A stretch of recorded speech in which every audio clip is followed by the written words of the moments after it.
इस साल 11 जून को जब चीन के 3 युद्धपोत कराची बंदरगाह पर एक प्रशिक्षण अभियान के लिए पहुंचे, तो रमजान का महीना होने के बावजूद कोई भी अहम शख्स नहीं था जो पोर्ट कॉल रिसेप्शन में लंच पर न पहुंचा हो। उस दिन पाकिस्तान के एडमिरल्स ने चीन की OBOR योजना की दिल खोलकर तारीफ की। हो भी क्यों ना, इस योजना के जरिए चीन पाकिस्तान में अरबों डॉलर जो निवेश कर रहा है।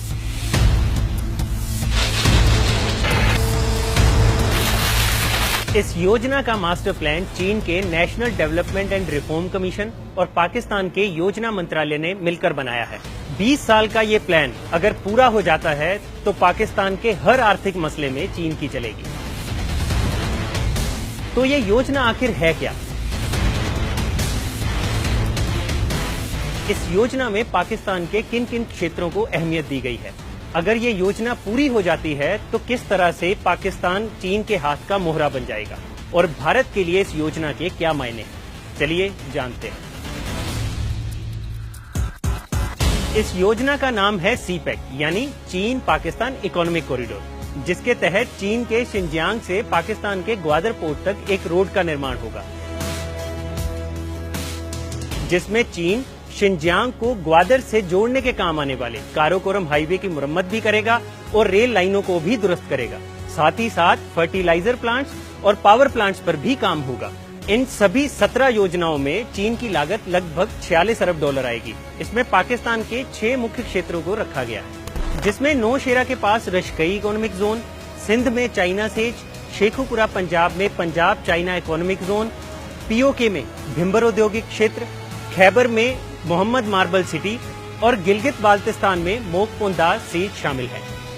इसके अलावा 9 पावर प्लांट्स पर भी काम होगा जो पाकिस्तान के 7 मेगावाट के ऊर्जा घाटे को पूरा करेगा।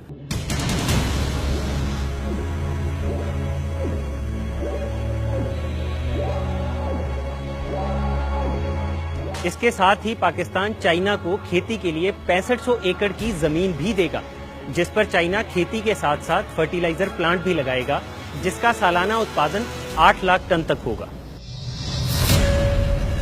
असल में पाकिस्तान के चीन के साथ जाने की सबसे बड़ी वजह अमेरिका है।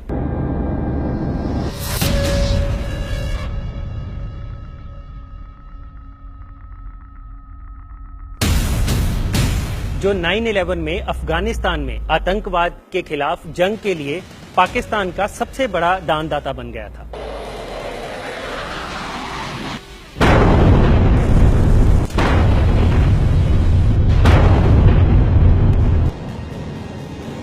लेकिन अब बात अलग है। अमेरिका ने पाकिस्तान से धीरे धीरे हाथ खींचना शुरू कर दिया है। यही वजह है कि पाकिस्तान चीन की तरफ मुंह बाए खड़ा है।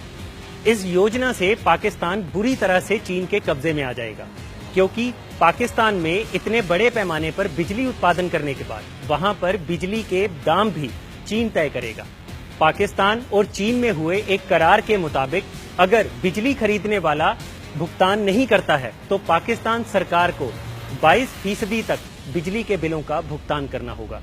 यहां तक कि पाकिस्तान की खेती के लिए ली गई हजारों एकड़ भूमि पर भी चीन का कब्जा होगा। पाकिस्तान के बलूचिस्तान और खैबर पख्तूनख्वा के सोने के भंडारों पर भी चीन की नजर है। इस योजना के चलते पाकिस्तान चीन के कर्जों के नीचे भी दब जाएगा। कोलंबिया यूनिवर्सिटी के प्रोफेसर अकबर जैदी का कहना है कि पाकिस्तान को 2020 के बाद हर साल चाइना को लगभग 3.5 अरब डॉलर कर्जों के बदले में चुकाना होगा, और अगर पाकिस्तान वो कर्जा ना चुका पाया तो श्रीलंका और तजाकिस्तान की ही तरह पाकिस्तान को भी अपनी जमीनें चीनियों को सौंपनी पड़ सकती है। उन्हें डर है कि इसी वजह से पाकिस्तान कहीं चीन की जागीर न बन जाए।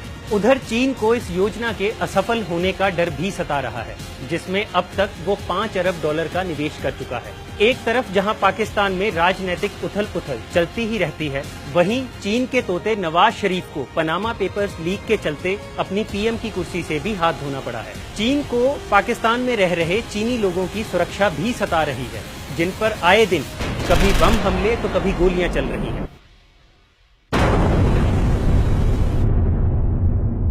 एक इंटेलिजेंस रिपोर्ट की माने तो अकेले इस्लामाबाद में लगभग 50,000 चीनी लोग रह रहे हैं। अब बात करते हैं इस योजना को लेकर भारत के नजरिए की। भारत को सीपेक से सबसे बड़ा ऐतराज यही है कि इसका रास्ता पीओके से होकर गुजरता है, जिसे भारत अपना हिस्सा मानता है, जहां पर चीन अब 2 आर्थिक क्षेत्रों का विस्तार भी करेगा। पीओके का विवाद अब तक भारत और पाकिस्तान का रहा है, लेकिन इस योजना के चलते चीन भी उसमें अपनी नाक घुसेड़ेगा। रो के पूर्व अतिरिक्त सचिव जयदेव रनाडे का कहना है कि जब से सीपेक का काम शुरू हुआ है, तब से पाकिस्तान ने अलगाववादियों को पैसे देकर वहां पर गतिविधियां भी बढ़ा दी। चीनी मीडिया की रिपोर्ट्स के मुताबिक चीन ने शिनजियांग के पास पीओके की सरहद पर पाकिस्तान के साथ संयुक्त गश्त करना भी शुरू कर दिया है। और वहीं डोकलाम मुद्दे पर भारत को बेशर्मों की तरह आंख दिखाने वाले चीन ने पीओके की सरहद पर चुपचाप से अपने सैनिकों की तैनाती भी कर दी है। वहीं सीपेक का केंद्र कहे जाने वाले ग्वादर पोर्ट की वजह से चीन अब हिंद महासागर में भी भारत के मामलों में अड़ंगा लगाएगा। बस इन्हीं कारणों की वजह से इस साल 13 मई को भारत ने एक सख्त बयान जारी करते हुए OBOR का हिस्सा बनने से मना कर दिया।